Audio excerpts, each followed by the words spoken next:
पश्चिमी अफ्रीका का एक देश नाइजीरिया इन दिनों मुसीबतों से जूझ रहा है। एक कंपनी जिसने पूरे देश को बर्बाद कर दिया है। अपने फायदे के लिए कैसे दूसरों की जिंदगी को दांव पर लगाया जाता है, ये कंपनी इसी बात का एक जीता जागता उदाहरण है। और सबसे बड़ी बात तो यह है कि ये कंपनी मान ही नहीं रही है कि इस देश की बर्बादी का कारण ये खुद है। सालों से नाइजीरिया के लोग गंदगी में जीने पर मजबूर हैं और यहाँ के लोगों को कैंसर जैसी खतरनाक बीमारियां होती जा रही है। इसके अलावा यहाँ के लोगों के पास न खाने के लिए अच्छा खाना है और न ही पीने के लिए साफ पानी ही है। दोस्तों, आप सोचकर बताइए कि क्या सिर्फ एक कंपनी किसी देश को इस हद तक नुकसान पहुंचा सकती है? तो इसका जवाब है हाँ, बिल्कुल। आज की इस वीडियो में हम बात करने वाले हैं यूके की ऑयल कंपनी शेल के बारे में, जो बीते सालों से काफी ज्यादा चर्चा में बनी हुई है। नाइजीरिया देश की जनता के बीच इस कंपनी के लिए आक्रोश पैदा हो चुका है और वो आंदोलन पर उतर आए हैं। दोस्तों, क्या है ये पूरा मामला और आखिर कैसे दूसरे देश की कंपनी ने नाइजीरिया जैसे खूबसूरत देश को बर्बाद कर दिया है, ये जानने के लिए बने रहिएगा हमारे साथ वीडियो के अंत तक। नाइजीरिया पश्चिमी अफ्रीका का एक प्रमुख देश है। पूरे अफ्रीका महाद्वीप में इस देश की आबादी सबसे ज्यादा है। नाइजीरिया की सीमा पश्चिमी में बेनिन, पूर्व में चाड और कैमरून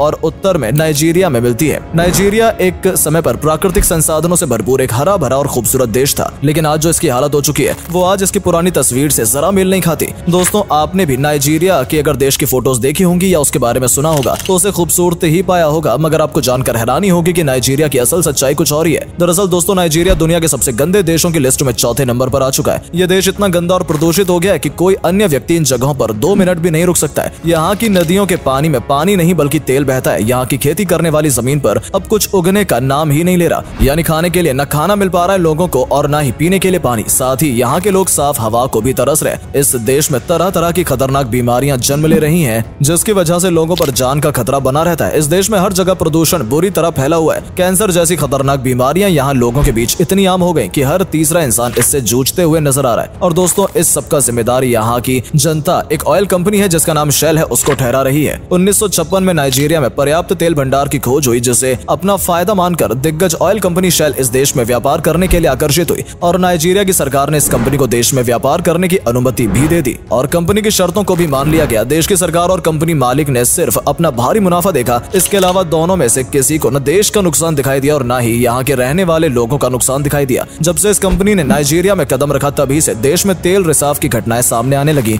जिससे पर्यावरण को तो हानि हुई, साथ ही यहाँ के लोगों का जीवन भी खतरे में पड़ गया। और शेल कंपनी इन सारी दुर्घटनाओं को नजरअंदाज करके लगातार अपना काम कर रही है और मुनाफा कमा रही है। चलिए दोस्तों, इसकी शुरुआत करते हैं। सालों पहले ब्रिटिश ऑयल कंपनी ज्यादा पैसे कमाने के लिए एक ऐसे देश की तलाश में थी जहां उन्हें नेचुरल रिसोर्सेज ज्यादा मात्रा में मिल जाएं, जहां की जनता ज्यादा स्किल्ड ना हो, जिन्हें अपनी मजदूरी में काम में लगाना आसान हो और यहां जहां ऑयल के सबसे ज्यादा रिजर्व्स हो। साथ ही उन्हें ऐसी सरकार चाहिए थी जो उनके काम में बाधा ना बने और सिर्फ ले देकर काम हो जाए। आखिरकार कंपनी को ऐसा देश मिल ही गया। इन सब मामलों में नाइजीरिया देश सबसे सुटेबल था। इसके बाद शेल ने ऐसी रणनीतियां बनाई कि सरकार से हाथ से देश का कंट्रोल ही चला गया। देश के पास 95% ऑयल रिजर्व्स थे, जिसके सभी एक्सपोर्ट को कंपनी ने अपने हाथ में ले लिया। कंपनी ने सरकार के सामने ये ऑफर रखा कि आप हमें सारे ऑयल रिजर्व्स मैनेज करने का मौका दें और हम आपको इसके बदले फॉरेन करेंसी देंगे, साथ ही अपने साथ और कंपनी लेकर आएंगे, जिससे देश में और भी ज्यादा विदेशी पैसा देश में आएगा। साथ ही साथ आपकी जनता को रोजगार भी मिलेगा। देश की सरकार को यह सौदा फायदेमंद लगा और उन्होंने कंपनी को इसके लिए इजाजत दे दी और अपनी मनमानी करने दी। यहाँ देश की सरकार को अपना फायदा और देश का विकास नजर आया, लेकिन उन्हें कंपनी का वो उद्देश्य नजर नहीं आया जिसका भारी नुकसान आने वाले समय में देश उठाने वाला था। कंपनी का मकसद पूरे देश को अपने कंट्रोल में करना और उसे कंपनी पर निर्भर बनाना था। दरअसल किसी भी वजह से नाइजीरिया की सरकार अगर इस कॉन्ट्रैक्ट को तोड़ती है तो उसके परिणाम में कंपनी तुरंत काम करना बंद कर देगी, जिसके बाद देश की इकोनॉमी पर सीधा सीधा असर पड़ेगा, क्योंकि कंपनी के काम बंद करने से ऑयल एक्सपोर्ट का काम बंद हो जाता, लोगों का रोजगार चला जाता और इकोनॉमी तेजी से नीचे आ गिरती। लेकिन सरकार को लॉन्ग टर्म में होने वाला ये नुकसान नहीं दिखाई दिया, क्योंकि सरकार के